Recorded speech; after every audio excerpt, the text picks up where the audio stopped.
Sa mga kalsada papuntang Batasan naman nagpahayag ng sariling State of the Nation ang iba't ibang grupo.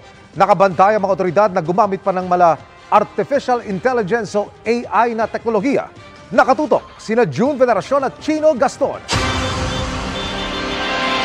Biglang may humiga sa kalsada kaya napatigil ang motorcade ng mga jeepney na lumahok sa mga rally kontra SONA. Isang babaeng may kapansanan umano sa pag-iisip pero naialis din kalaunan. Alas 9 ng umaga pa lang nang umarangkada ang mga kilos protesta.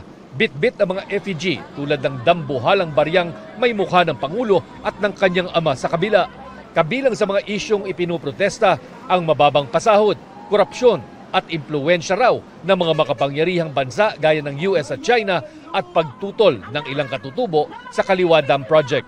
Hindi lamang karapatan naming mga katutubo ang nasasalaula dito, gayon din ang karapatan natin sa sariling pagpapasya. Lumahok din ang pamilya ng ilang desparasidos o mga nawala at pinaniniwala ang dinukot ng mga ahente ng gobyerno. Kabilang si Dexter Capuyan na 3 buwan nang nawawala matapos mapagbintangang miyembro umano ng New People's Army. Hindi ito humihinto ang problemang ito. Ito ay kahit na may batas na po tayo na RA 10353, ang anti-forced disappearance law. Muling tumigil ang marcha sa panulukan ng Commonwealth at Tandang Sora Avenue kung saan nakaharang na ang mga anti-riot police. Sa programa rito naman, tinalakay ang pagmahal ng mga bilihin at karapatan ng mga katutubo at kababaihan. Bahagya ng mga nagkatensyon nang suguri ng mga ralista ang lalaking ito na napansin daw nilang kumukuha ng litrato at nagpakilalang media umano pero walang maipakitang ID. Bakit niyo po ginawa yun? Masama ba kumuha? Kumuha po na. Publiko to? Depende sa kinukunan Para ng sa kuya. Dinampot siya ng mga pulis. Ano yan?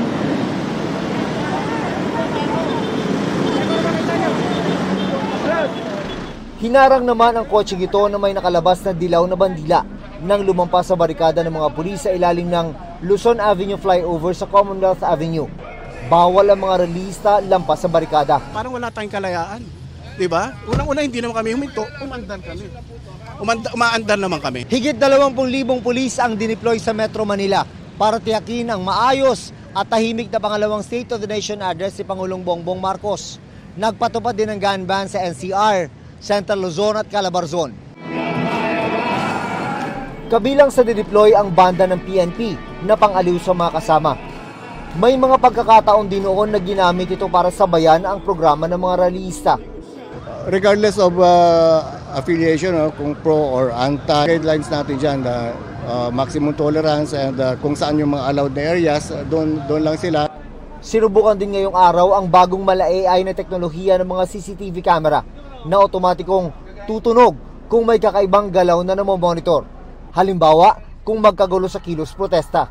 Sino nagsimula at saka kung paano nagsimula. Pwede natin lagay yung mga search criteria na pwede natin sabihin, hanapan mo dyan ng mga naka-color blue. Para sa GMA Integrated News, ako si June Veneracion. At ako si Chino Gaston. Nakatuto kami 24 oras. Good news mga kapuso! Maaari niyong mapanood ang 24 oras at iba pa naming mga newscast sa aming YouTube channel. I-click lang ang subscribe button na lalabas sa screen. Sa mga kapuso abroad, maaari niyo kaming masubaybayan sa GMA Pinoy TV at sa www.gmanews.tv.